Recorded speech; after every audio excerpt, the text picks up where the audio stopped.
সবাইকে শুভ দীপাবলি আর শ্যামা পূজা বলে আজকের ব্লগটা স্টার্ট করলাম। প্রথমেই আমি বেরিয়ে পড়েছিলাম আমাদের এদিকের কিছু প্যান্ডেল হপিং করতে। এই লাইটিংটা আমি দূর থেকে দেখে তো জাস্ট স্টান্ট হয়ে গেছিলাম। রাস্তার উপরে এই কালী পুজোটাও কি সুন্দর। তোমরা কালী পুজোর দিনকে কি করলে কমেন্টে কিন্তু জানাতে ভুলো না। সত্যি কথা বলতে কি দুর্গাপুজো এত ভিড় ঠেলেছি, এই পুজোর দিনকে আর লাইন দিয়ে ঠাকুর দেখার ইচ্ছাটা একদমই ছিল না। বাইকে করে যেতে যেতে রাস্তার উপরে যে প্যান্ডেল গুলো দেখছিলাম সেগুলোই ক্যাপচার করার চেষ্টা করেছি। এই প্যান্ডেলটা এতটাই সুন্দর, এতটাই দূর থেকে নোটিসেবল, কি বলবো, এত কালারফুল প্যান্ডেল আমি আগে কোনোদিনও কালী পুজোর দিনকে অ্যাটলিস্ট দেখিনি। অ্যাকচুয়ালি কালী পুজোর দিনকে ঠাকুর দেখার যে খুব একটা প্ল্যান বা ক্রেজ সেটা কোনোদিনই আমার মধ্যে ছিল না। আমি কিন্তু কালী পুজোর দিনকে খুব বাজি ফাটাতে ভালোবাসি। তোমরা কি ভালোবাসো?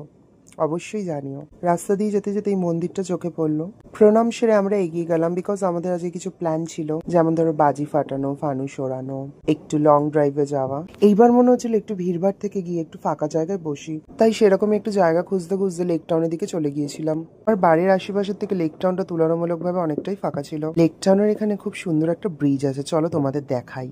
এই ব্রিজটা কিন্তু তোমরা আমার ভিডিওটা আগেও দেখেছো। আসলে আমার এই জায়গাটা খুব পছন্দের, আমি বারবার সময় পেলেই চলে আসি। এবার বসে একটু গল্প করছিলাম আর বাজি ফাটানো দেখছিলাম। এবার সময় হয়ে গেছিল কিছু বন্ধুদের সাথে দেখা করার। আর আজকে রাস্তাঘাটগুলো এতটাই ফ্যান্টাস্টিক লাগছে, বিকজ সব বাড়িতে প্রচুর পরিমাণ লাইট জ্বলছে, রাস্তায় বাজি ফাটছে, তাই আমি একটু বাজি ফাটিয়ে নিলাম। আচ্ছা, তোমাদের মধ্যে কেউ নৈহাটি বা বারাসাতের দিকে কি থাকো?